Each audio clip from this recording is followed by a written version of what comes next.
close scrutiny of the alleged references to Muhammad in the Bible as a prophet, they absolutely have no relation to the Prophet of Muhammad, nor prophesy his coming. Muhammad is not mentioned in the Old Testament.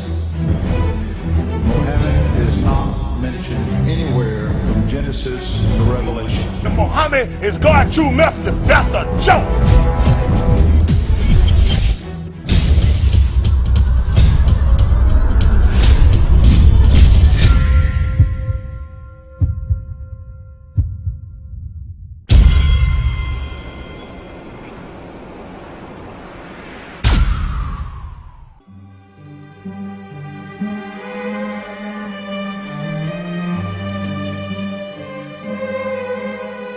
Lo, we inspire thee as we inspired Noah and the prophets after him, as we inspired Abraham and Ishmael and Isaac and Jacob and the tribes, and Jesus and Job and Jonah and Aaron and Solomon, and as we imparted unto David the Psalms.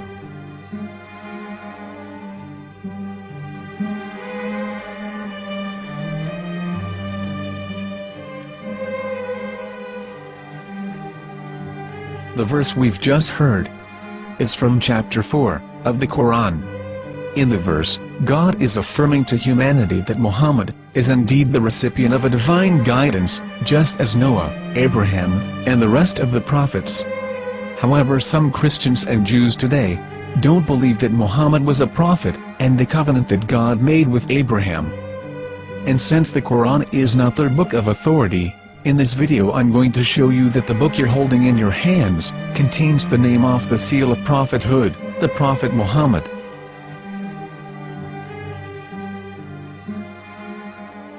As known, the Old Testament was preserved in the Hebrew language.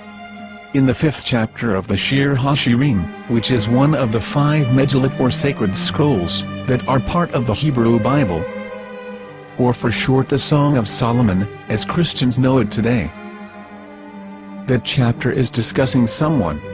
Jews will say it is discussing Solomon, while Christians will say it is discussing Jesus.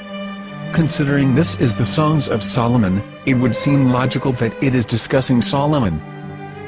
The verses, describing this mystery man, have the narrator's speech conjugated in the feminine, meaning it is a woman who is describing this man. So it is possible that it is one of Solomon's wives discussing her husband Solomon. However, Christians assert that Jesus is being discussed, and that the chapter is describing a man who was not yet alive at that point. A prophecy.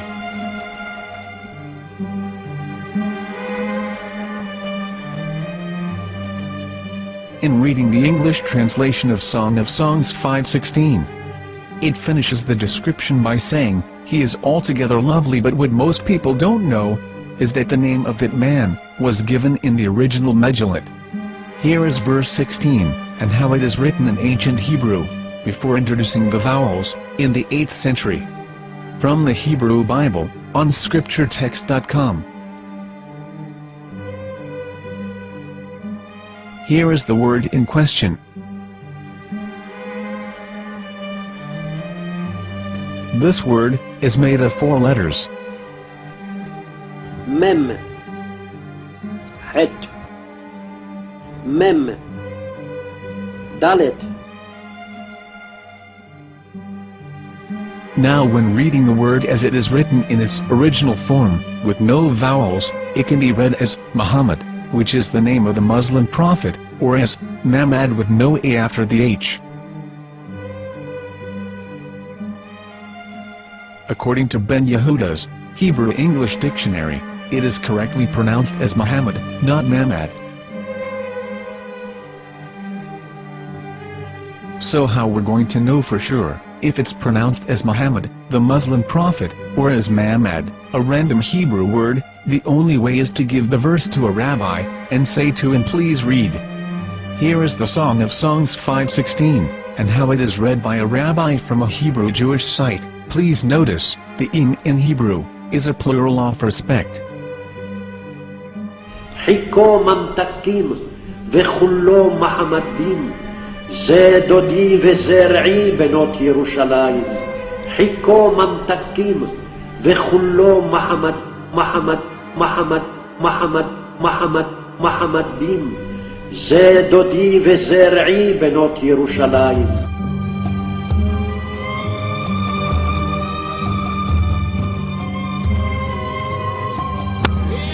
Coming out from the darkness, there are no other gods but God, and Muhammad is his messenger.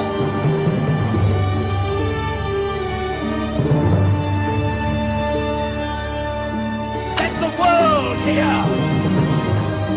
חיכו ממתקים וכולו מחמדים, זה דודי וזה רעי בנות ירושלים.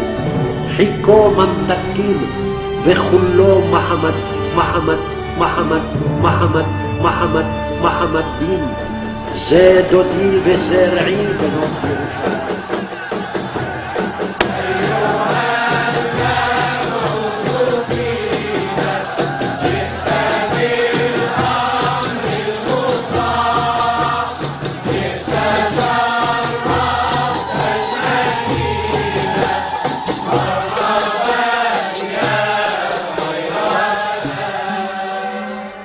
Here is the famous SDL translation tool, which includes a professional human translation, as well as an online translation. We're going to copy our Hebrew word of the Song of Songs, directly from the Jewish site.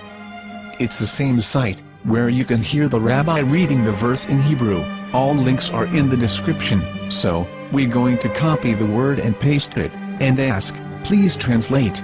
Are they going to translate the meaning of the name of that person? As the Bible translators did. Which is the praised and the lovely one, or are they going to keep the name as it is? Well, see it yourself. Here is the World Lingo Translator. The result is the same. It's Muhammad. You have no right. You have no right to translate names of people. Anybody. Your name should be retained. Mr. Black is Mr. Black, though he's white. You have no right to translate names of people. But they have been doing that. Muhammad Ibn, they translated as altogether lovely. But the word Muhammad is there in the Hebrew language. The word Muhammad is there in the Hebrew language.